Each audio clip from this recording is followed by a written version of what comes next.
And now, As the Dice Roll, brought to you today by Heidi, the helicopter-enabled individual dictation interface. Nearly as accurate as Siri or Alexa, Heidi will be solely responsible for your air travel safety and navigation.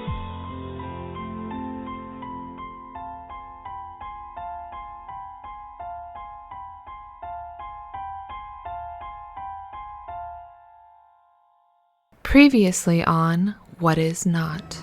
Well, everybody, I've magically enchanted the helicopter so that it will respond to voice commands, so any of us can pilot it.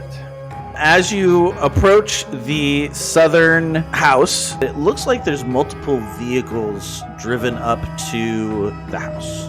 This is definitely something, but you're right, we don't know for sure that it's the cheerleader. Let's go to the north house. As you approach the northern house, you just see a house. That's the one. Let's go check that one out. This homeless guy grabs you, and in the struggle, he kicks Bruce and inflicts one harm. I'm dead! In the sand of the Mojave Desert in California, off historic Route 66, sits a small desert town called Bagdad.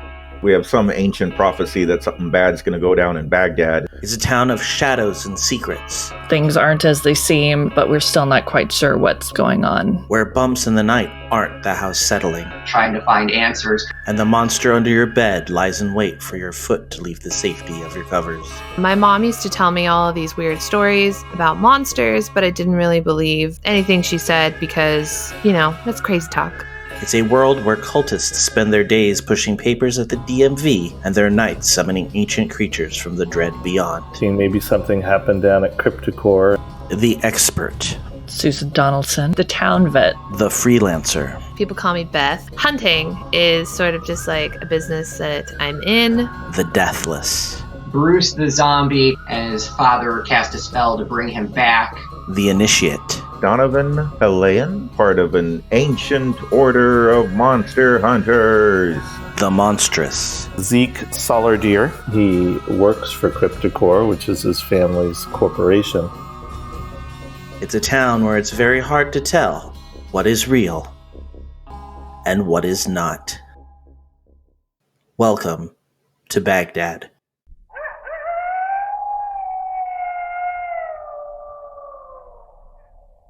Oh my gosh. Did all of us leave the house, or is this nonsense all happening? We were staying outside. We never went into the house. There was no point. Oh, that's right. I scream at this point because Bruce has just died, and I'm always in a panic when Bruce dies.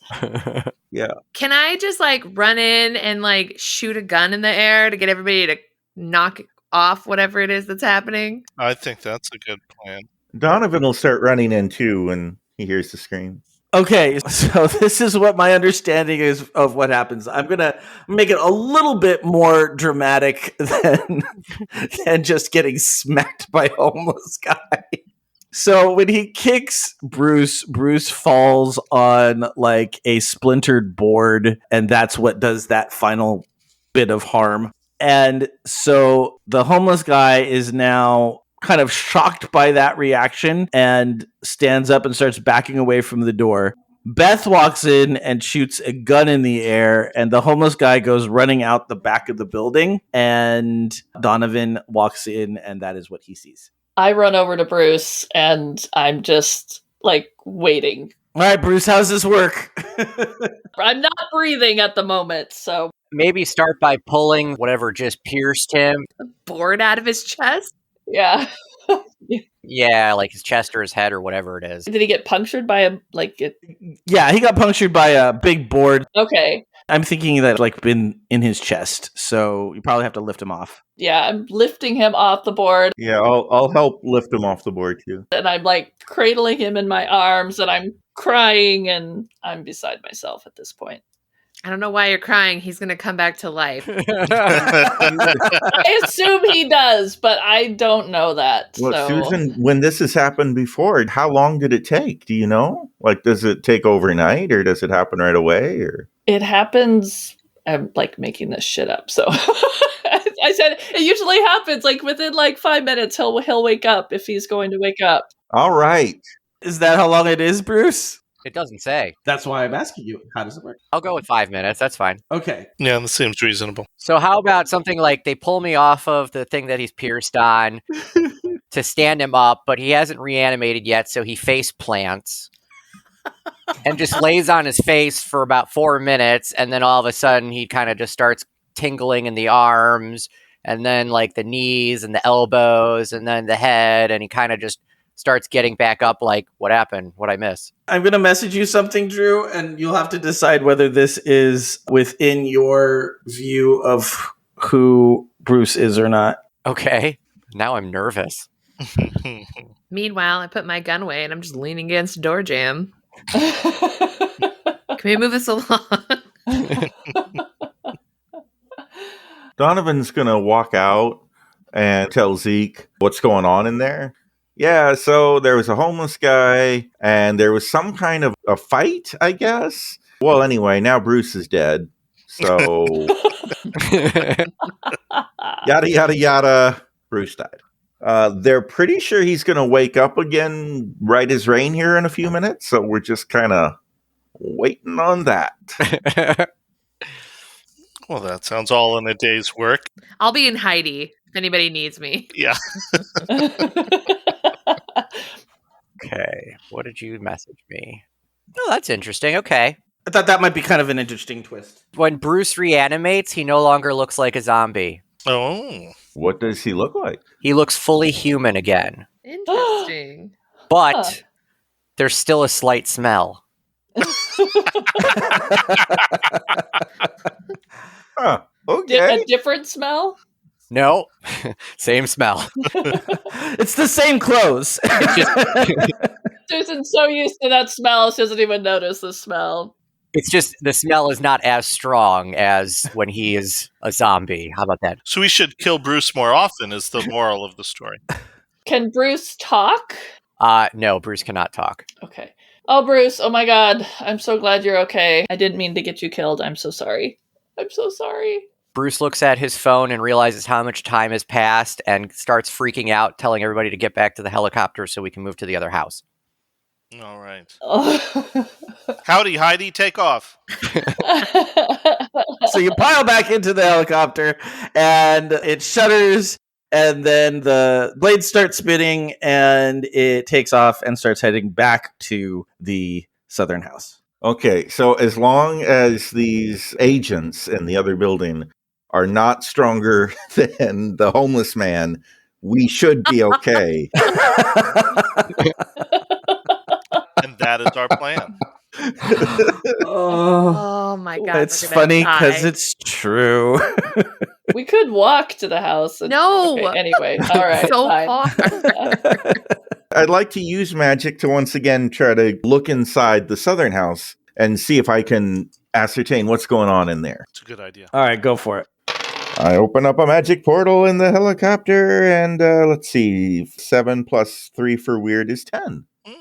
Yay. Now you are adjusting for the fact that you are in a moving vehicle, and you can open up this little window to see into the house. It is very similar to the previous house. There's trash everywhere. There does appear to be another mattress or two piled up in there with rags and clothes that could be a person, you don't know, in one of the rooms. But you also see a lot of statues. Oh, okay. So what I'm seeing here, team, is kind of promising, but also the opposite of that. So it looks like if the cheerleader is here, it looks like she was definitely here at some point. And it looks like all those agents from Crypto Incorporated have been turned to stone. So good news is we don't have to worry about fighting the agents. The bad news is that she's totally turning people to stone when they come in the building. So we're going to have to be super careful. So Susan's confidence is like crushed at this point. So she's taking a backseat to whatever they decide. I mean, the agents that she's turning to stone are clearly bad people who imprisoned her and experimented on her or whatever. So, I mean, I think it's just self-defense, right? If we can communicate to her that we're not with them, we're on her side. I'm trying to remember, do any of us have a prior relationship with her? Susan does. I could text Mason for the helicopter.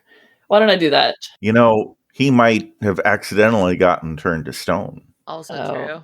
Okay, I try again. Well, we might as well land. I mean, if everybody is stone in there, there's really no reason to stay hovering above. Mm-hmm. Howdy, Heidi, take us down. So simultaneously, the helicopter shudders and starts to land as Susan texts Mason. All of the previous texts that she has sent all say delivered, but none of them are read. Okay. Bruce tries to say something and his tongue falls off. Oh, here it goes. Is this how this is going to go, Bruce? You're slowly going to start like parts falling off and stuff until you look like you did before? Decrepifying. One of his ears falls off also. Okay. Oh, so now we're walking around with a potentially decomposing body? Not potentially. No. A definitely decomposing body. Definite decomposing body. You're just going to leave body parts everywhere. Bruce, you good? Bruce throws his OSHA hoodie over his head. Aw. All right, so you've landed, and what you see is a driver in each van, and they have their arms kind of up near their faces, but they have been turned to stone. You see two soldiers that have like the doors open and have their guns like poking out through the windows using the doors as cover. They've been turned to stone. You see somebody who looks like a higher ranking individual, and he's standing behind the Humvee on a radio. He looked like he was shouting commands, but he has also been turned to stone. And then you see from where you are what looks like several figures inside the building. We need some magic here because I don't think mirrors and closing our eyes is going to do the trick. I'm not sure that I have a magic that can protect us from their effect. We did look up in the Hunter's Journal in the last session, and it did say that as long as you don't look it in the eye, you won't become petrified. Yeah, I think we need to get Bruce's mirrors at the ready again. Bruce mirrors up and walks in. I think we should have our eyes closed. Bruce, are you actually walking right in? Go in with Susan. Go in with your eyes closed. Why are we not doing recon first and just like charging into a house? Well, I did the magic portal thing. Yeah, we could go to one of those open windows and stick a mirror in and look. How about we investigate a mystery or something like that, right? Isn't that how we do these things? I just need to know one thing. Is Bruce charging in? No. Okay. He's going up to the stairs with his mirror, and he's going to try and like reflect some mirror to see anything. All right, so while you guys are trying to figure out what to do, you hear from inside the building, "Oh my God, go away! Leave me alone!" I shout, "Daisy, it's Susan." Susan, stay away! I just want to be left alone. We know what happened to you. We want to try to help you, but we need you to not look at us. You can kind of hear her crying. She's like, "I'm a monster. You need to stay away." Oh. It's going to be okay, sweetheart. We just want to try to help you, but we do need you to close your eyes for us to keep us safe and you safe. Could we just ask her to put a bag over her head? Oh my God. Does he say that out loud? Well, I mean, wouldn't that solve the problem? I have to know if Zeke said that out loud. Yeah. Yes, he definitely did. I turned and shushed Zeke. I was like, shh. You hear just a wailing of sobbing coming from inside the building. Sweetheart, it's okay. We're not going to put a bag over your head, but please, please close your eyes. Well, I have sunglasses, and usually when people look at me through the sunglasses, it's fine. But like they don't always work. Like sometimes they fall off and stuff. So, like, I'll put them on, but you have to be very careful. Bruce must have a high-end pair of Maui gyms somewhere that will be much more effective. I think Bruce needs to give a bag of glasses. What about the aviator sunglasses? Aviators on. And do you have a bandana or like some clothing that you could maybe wrap around your eyes? It's just us out here. a more fashionable bag. It's how you say it, Zeke. It's how you say it. Did you bring your Gucci purse? Can you put your Gucci purse over your head? She says, "All right, I've tied my sweater around my eyes. What brand is the sweater? We need to know. We're coming in. All right. So as you walk in, you see that there are a couple of soldiers right by the door.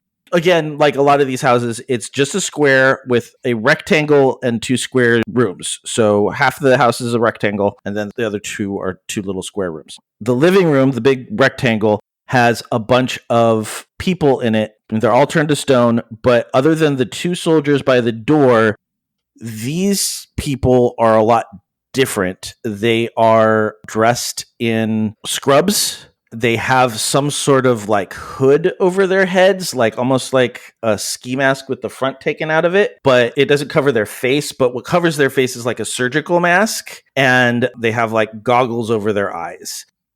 They're not shaded in any way. They're just goggles. Almost like they're more worried about... like snorkeling goggles? A little bit. They look like they're more medical equipment-y than that, but it really looks like the faces are covered so you don't see who they are. Like that's the whole point of... Are they stone? They are turned to stone. But unlike the soldiers who all seem to be in some various form of like recoil back, these statues are not recoiled at all. So they must be from the lab. We walk in, and I'm still not looking at her face. I'm kind of looking at the ground so I can see, hopefully, her feet. Daisy, can you tell us what happened here? She's balled up into the corner of the room on a mattress. There's a cardigan sweater tied around her eyes, and she's just kind of in fetal position up in the corner of the room. And she's like, they keep coming for me. They keep sending people, and I just don't know what to do. Okay, we're going to figure this out together. Are you looking at all around the room, Susan, or are you still looking at the floor? Yeah, I'm looking around the room. Okay, so right now, her eyes are covered, so you feel like you're probably okay. You do notice that there are a couple of these, like, medical scrub-dressed people in the room, but there's also another statue which looks like Mason. Oh. Oh, no. So we have to load that statue into the helicopter as well. I don't think we can take that with us. But we can maybe do something here. Can we call back to the armory and have them send a van, and we could pile at least Mason and some of the statues into the van once it gets here? By the time they get here, I mean, how long did it take? I mean, even if it's 45 minutes, it's not like we're facing any imminent danger. It's not like the statues are going anywhere. Yeah. Well, I was just thinking, how long did it take Donovan to do the spell the last time? To de-stonify the people, it was a ritual. It took like several hours, I think. Yeah, it took the better part of a day. Yeah, I think we have to do that back at the armory. Yeah, we could do that, but also we can't take her anywhere. It's not safe, so... Is there any magic spell we can do to cure her? I think that's just who she is, right? I mean, if that's even possible, it would also, I'm sure, be a ritual that would take a day. I think if we keep this Prada sweater wrapped around her head, we can have her just sit quietly in the helicopter with us. I think we need to bring her back to the armory. I mean, CryptiCorp knows she's here, right? They are going to send more people. Yeah, they're just going to keep sending more people. We have to get her out of here. Yeah. So I think what we should do is call to have the van come get Mason and maybe 1 or 2 of those lab people. Yeah. Yeah. Because they look like great people that we should interrogate. Exactly. That sounds good. We should take Daisy with us. Is there a place where we can hold her separate from everyone else where she will be safe? And like she doesn't have to keep the Prada sweater wrapped around her face the whole time? Oh, she's keeping that around her face. I think this Heidi helicopter has a bedroom suite. Not in the helicopter. I mean, it's like basically a motorhome. It's the Winnebago from Spaceballs.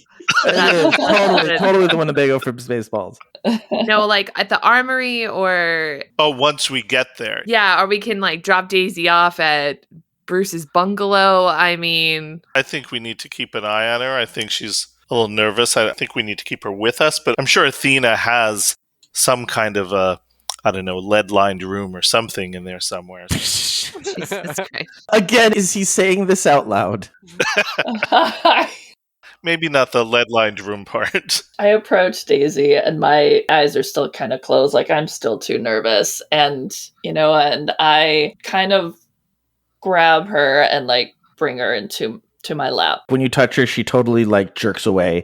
And she's like, no. Okay, all right. This is what we want to do. We want to take you with us, and we want to try to do some magic to reverse whatever happened with you. But we are afraid people are going to come here and try to take you again. And would you be willing to, if we keep your eyes covered, would you be willing to come with us so that we can try to help you? And we're going to help Mason too. I just want to go home. That's our goal too. We want you to go home too. We need to help you first though. Oh, okay. I think that would be all right. Okay. All right. Donovan will use his phone to take pictures of the boyfriend and two of the statues that are wearing the scrubs, the medical junk, and text them all to Vic, along with the message, can you please send Elvis and whoever else he deems appropriate to come retrieve these statues from this location and bring them back to the armory? They text back, sounds like a plan. We'll head out in a few. We have a plan. Tell them to be careful, Donovan, and tell them exactly how many cars are here now. Ooh. So that they know if there's extra cars that something is wrong, that someone else is here. At this time, there are 2 CryptiCorp cars and 1 creepy black Humvee. If they see more cars than that when they get here, there may be enemies inside. Wait, why don't we just throw them into the cars and take the cars? Oh my gosh. Oh, there's a plan. My goodness, why didn't we think of that? And then we can repaint them with OSHA or whatever. Yeah. Oh, that's an even better plan. Let's do it. That's way better. I think Bruce's brain was revived as well as his face. Is Bruce communicating this to us? Are we concerned that the CryptiCorp vehicles might be low-jacked or whatever it is? They might have trackers in them. Oh. That sounds like a job for Donovan Magic to unlow-jack them. Beth should be able to take care of that. Beth, who, works at a tow. Yeah, that's true. Yeah. Beth has skills. Yeah. I love how it all comes together. Like, it just works so well. Bruce hands all the mirrors to Beth and points to the vans. On it. So I guess Beth is going to be checking out one of the vans, both of the vans. I think we just need one. Just one of them, yeah. Why not all of them? We could use the transportation. The one with the least amount of people so that we don't have to move as many statues. Yeah, because there's statues in there. Yeah, we need to be fast about this. So I feel like someone's going to catch up with us in a minute. Okay, well, while Beth is working on the van, Donovan will start trying to get the stoned people out of it, empty it out. And Zeke can help with that too. Okay. He's got all of his strength. Do we have like a dolly where we can just like roll these people out? No, there's no dollies. There's some equipment in there, but most of the weapons have been taken by the soldiers and are also turned to stone with them. And then you can see that these vans were pretty much just meant to pick up and recapture Daisy and anybody that she may have turned to stone. I'm sending a text to Vic saying, abort. We're going to try to steal one of these vans here on site. Don't send anyone at this time. Vic responds 10-4. Okay. Do I need to roll anything to make sure I actually get it unlow jacked if it's low jacked? I would say you can either investigate a mystery to see what is being concealed here, or you can read a bad situation to see what's the biggest threat. But I would say either one is plus sharp, so it would pretty much be the same roll. Okay. I have dice, so I'm really excited to use them. I got 9. Ooh. Plus 2. So 11. Ooh, 11. Nice. All right, so you've noticed that there is a very low-level low jack. It probably came with the van, one of those things that they kind of force on you occasionally. And so it's nothing that's too hard for her to just disconnect. And Yay. it takes some looking for because they're always all in different places, but you can find it and disconnect it. Good thing I always carry tools with me. Prepared. Those that are in stone form, Are there clothing in stone form also? Yes. Damn it. He's like, We can't- trying more to can't- remove. Can't pick pockets. Well, Donovan's taking pictures. Yeah. Bruce has been checking out their clothing. Like, how much are you looking at these statues? I'm not really paying much attention to the statues themselves. I'm just trying to see if I can get their wallets out. Okay. No, you can't get their wallets out. Everything magically turns to stone. Bruce is not gainfully employed. He's got to pay for his career somehow. But he's only checking the CryptiCorp people for stuff. Why would you ask that question? I know. I'm like, I am just trying to understand what the situation is so that I know I am giving any information that I need to give. Very sus, that question. I think Zeke will carry out these technicians, and in doing so, will give a close look to them and their outfits. He can just carry a statue? Well, Zeke does have, I guess maybe I have to roll, no limits, which allows Zeke to do something past normal physical limits, such as lifting an SUV, jump over a truck, punch through a wall, etc. It's plus weird. Should I roll for that, Joe? Yeah, you can roll for that. All right.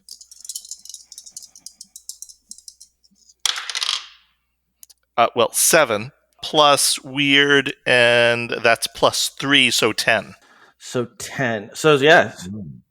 wow. So maybe you can get them out and in. Yeah, for a short period of time, you're using your kind of just natural adrenaline to get yourself kind of pumped up to get the statues in. And are you taking, I would say there's probably about 7 of these technicians and then maybe 5 soldiers. Who are you taking? Well, so I could carry 1 under each arm.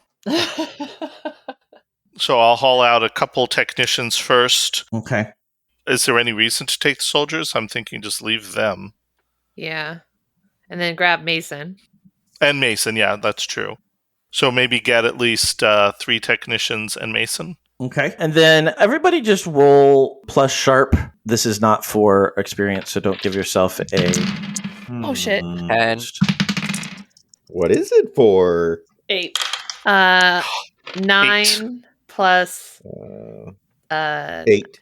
11. Okay. So I'm going with Beth. Oh, God. Beth, you notice on one of the technicians that in between like what looks like they were surgical gloves and the edge of where their scrubs end, the sleeve of the scrubs, it looks like there is a marking on the back of this technician's hand, and it looks like it could be a rose tattoo. These things are surprisingly detailed for being in stone. Oh, we saw a picture of a rose in that book or something, right? Mm-hmm. So Beth told us about it. Yeah, this doesn't look like that. That was like a rose on top of a cross. This doesn't have a cross. There's actually one on both back of the hands. Okay. Interesting. Can we do a Google image search of these? Maybe snap a photo. Mm-hmm. So is it on her like a tattoo, or is it Yeah, it looked like it was a tattoo on it. It looks to be a male, and it looks like there's tattoos on the back of either of. This is on the lab tech. This is on one of the lab techs, yeah. So do you think that the company is here in addition to CryptiCorp? Maybe we should look in that Humvee. Beth Rose plus sharp again, not for experience. Uh, 9. You know you have seen somebody who has these tattoos before. Oh. Is that been around a block? Is it Winnie? Or is it someone I know? No, well, this is definitely a male. Oh, okay. So could this lab tech then have been someone undercover trying to, go in as a lab tech, but they're actually not, they've infiltrated CryptiCorp or something? Is it part of the company that I know, like the owner of the company that does security? No. So it's somebody else? Mm-hmm. But she knows. That I know. Well, 2 rose tattoos on the. I hope.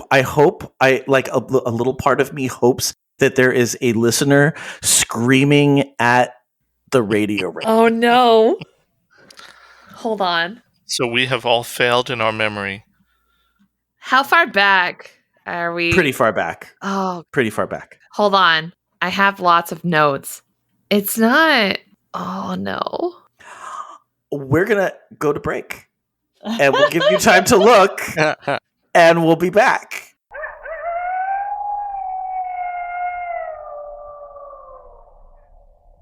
So do you remember where Beth saw those tattoos before? I'm curious. Let us know if you were shouting at the podcast with the answer. Hello, I'm Joe Hogan, the editor of As the Dice Roll. I hope you're enjoying this episode of What Is Not.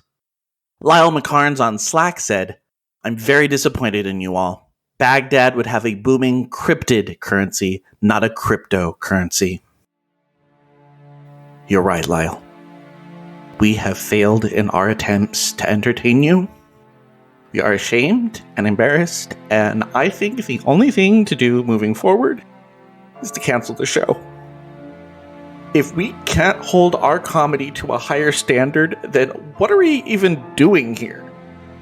So I regretfully announce that this will be the last episode of As the Dice Roll. In fact, we're just going to end it right here.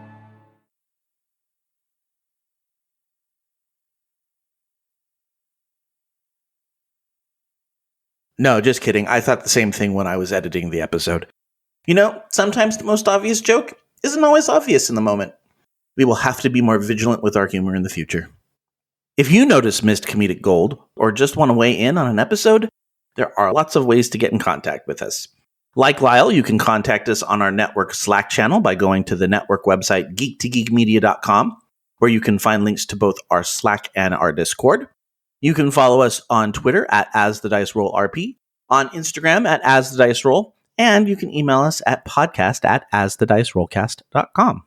And of course, if you want a taste of the cast's humor in other settings, you can listen to Todd on his podcasts Nerdberg Review and Farming Simulated. You can catch Katie on Tea Time with Katie and Chelsea, Can't Stop Me Loving K-Pop, and Disney Forever. And you can always listen to me on my podcast Geektitude.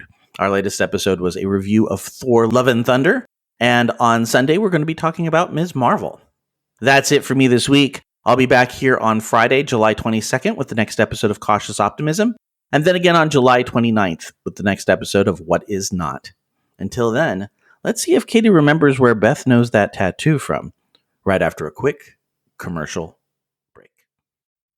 When toxic culture has you down, when you're just looking to laugh and have fun, kick back and enjoy watching a video game, or just make some new friends, it's time to visit the Geek to Geek Media Network, a community of podcasters, streamers, and bloggers. Well, more of a family than a community.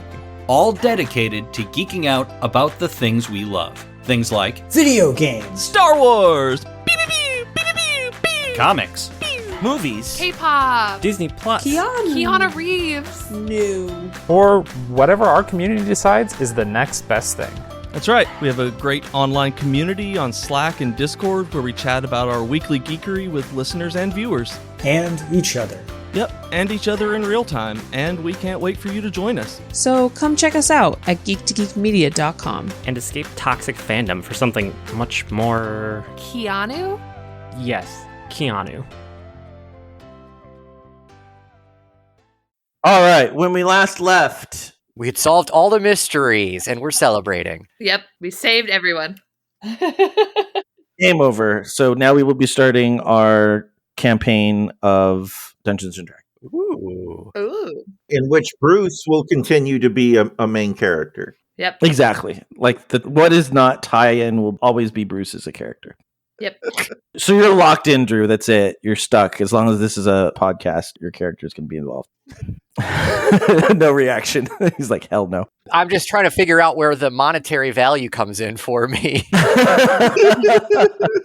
All right. So Beth had recognized the tattoo, but she couldn't quite place where it was. And that is where we begin. It took a moment, but I remember it looks remarkably like the rose tattoo that's on the back of Ambrose's hand, who we don't know what happened to him. Did he disappear? Yeah, nobody knew where he went. His friends Anthony and Andre were concerned because they hadn't seen him in a while. Okay, so this is possibly Ambrose, but it's hard to tell because he's made of stone, and we can't really tell if that rose tattoo really is the same one, and then his face is also covered. But we're taking him with us. Who was Ambrose?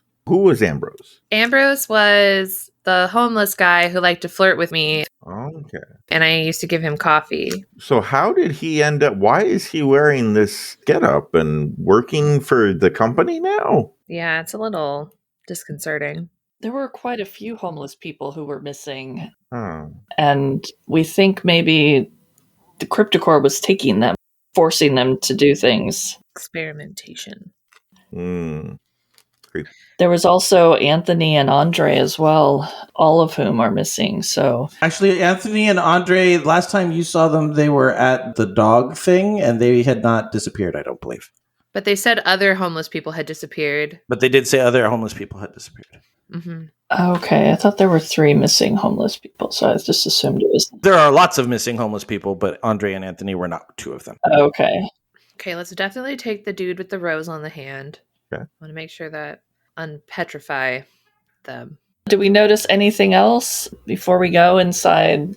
Anything else that's being concealed or before we leave the place? Why don't you investigate a mystery? 13. Okay, that's really good. What question do you want answered?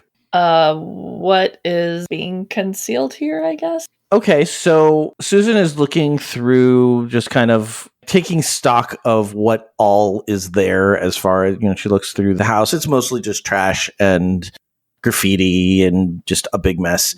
And then we've already talked about what's in the vans, but in the Hummer, there is a clipboard on the spot between the driver's seat and the passenger seat in the front. And as she looks at it, it has a bunch of names and like numbers attached, and the names are like sergeant and private, and they have honorifics. Is that what they're called? Like Mr., Mrs., aren't those called? Yeah. Yeah, honorifics. Yeah, or well, titles. Yeah, so that are different military things. But then after you get past the 5 or 6 that you're assuming are the soldiers that are there are just lines that say orderly and a number, orderly and a number, orderly and a number, orderly and a number. Oh. Hey, you guys, I found this clipboard. What do you think it means? It's some kind of a roster, it looks like. Does anybody recognize any of the names on the roster? I don't think anybody would recognize them. Even Zeke probably doesn't recognize them because he would have no reason to know this many security people. Unless it's Sigmund. Sigmund. Yes, not Sigmund. We should take this clipboard. Yeah. We like clipboards. Is there anything else in the Humvee? Yeah, I mean, I guess my other question would be what happened here, I guess. Is there anything else that we noticed that would give us any insight? I would say since you scored so high, what you can kind of assess from the configuration of everything is it looks like one of the vans showed up first because the tire treads and the footprints from the soldiers and everything seem to be very light compared to the Humvee and the other van. So what it looks like is one van showed up with some soldiers and some of these technicians, got turned to stone, and then they sent another convoy with the Hummer, more soldiers and orderlies, more soldiers than orderlies this time, and they also have been turned to stone. So that gives you an idea of how things sort of went down here. Okay, yeah, we got to get out of here. I feel like some more people are coming. Yeah, we need to get out of here. So where are we at with the van? How many of these technicians did you load up? You did mention that you wanted to take the one that you think might be Ambrose and Mason and 2 other orderlies. Is that what we said? Do we say a total of 3? I mean, how's the suspension on this van? Like, can we fit 4 statues into one van? Depends on how many of you go into the van and how many of you, because I mean, they're people sized, and in vans, you can kind of almost stand up straight. So with some maneuvering and leaning on things, you could probably get them to fit in there without too much trouble. Okay. I feel like we should take Daisy in the van because we don't need anybody turning to stone in a flying helicopter. But also, if the person driving turns to stone, then they crash. Well, there should be 2 people in the van then. One securing Daisy in the back and one driving. I'll stay with Daisy. I think she trusts me and I can try to keep her calm. Okay, so who is driving the van? I can drive the van. All right, so we've got Beth and Susan and Daisy in the van with the statues, and then we have Zeke, Bruce, and Donovan in the helicopter. In Heidi. We're deep in Heidi. Yes. Accurate. Wow. Okay, so are you leaving? Is there anything else you want to do before you leave? I think we're good. I can't think of anything. Okay. Howdy, Heidi, take off.